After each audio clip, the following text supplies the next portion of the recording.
serenity in the storm. The calming cure. वो कौन सी दवाई है जो अशांति और हलचल के समय सबके मन में बिठाकर बेफिक्र बादशाह बना सकती है? Student, which is the medicine that can make everyone an emperor free from worries at the time of restlessness and commotion? बेफिक्र बादशाह बना सकती है। ये तो वाइब्रेशन की दवाई है। Baba, it is the medicine of vibrations. योग से ऐसा वाइब्रेशन जब बनेगा तो कुछ बोलने की भी दरकार नहीं पड़ेगी, कुछ भागदौड़ करने की भी दरकार नहीं पड़ेगी। When such vibrations are created through yoga, there won't be any need to say anything. There won't be any need to even run around. कर्मेंद्रियों से कुछ कर्म करने की दरकार नहीं रहेगी। There won't be any need to do anything through the karmendriya. Shankar क्या करता है? What does Shankar do? मुरली में क्या बोला? What is said in the Murli? Shankar क्या करता है? What does Shankar do? कुछ नहीं करता है। Students, nothing. He doesn't do anything. अरे करना धरना कर्मेंद्रियों से होता है कि बिना कर्मेंद्रियों के करना धरना होता है? अरे, do you perform actions through the karmendriya or without the karmendriya? कर्मेंद्रियों से करना धरता है, करना धरना होता है। You perform actions through the karmendriya. Shankar कुछ करता ही नहीं। Shankar doesn't do anything at all. लेकिन शंकर है या नहीं है? है और करता कुछ नहीं। But does Shankar exist or not? He does, but he does nothing. अरे अरे, है लेकिन वो कर्मेंद्रियों से करता है क्या?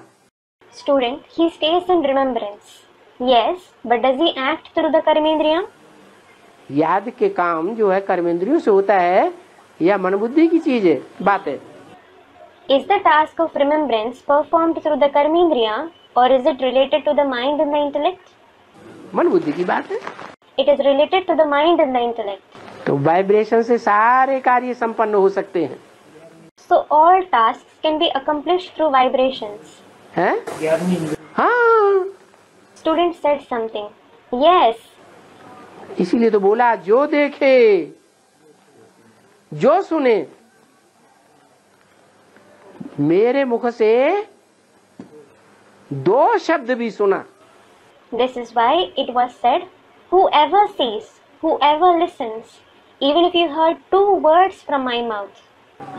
इसके मुख से नहीं। Not from this one's mouth. क्या? What? तेरे मुख से नहीं। Not from your mouth. मेरे मुख से 2 शब्द भी सुना।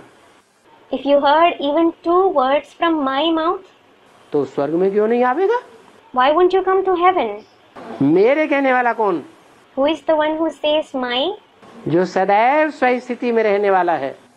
The one who always stays in the stage of the self. जो सदैव स्व स्थिति में रहने के कारण स्वर्ग स्थापन करने वाला है। He is the one who establishes heaven because of staying in the stage of the self forever. उस आत्मा के मुख से, Through the mouth of that soul. उस आत्मा ने जो मुख लिया है, The mouth that the soul took, उसके मुख से 2 शब्द भी सुना तो स्वर्ग में जरूर आवेगा। if you heard even 2 words from his mouth, you will definitely come to heaven. ऊंच पद पाए या ना पाए, आवेगा जरूर। Whether he attains a high position or not, he will no doubt come to heaven.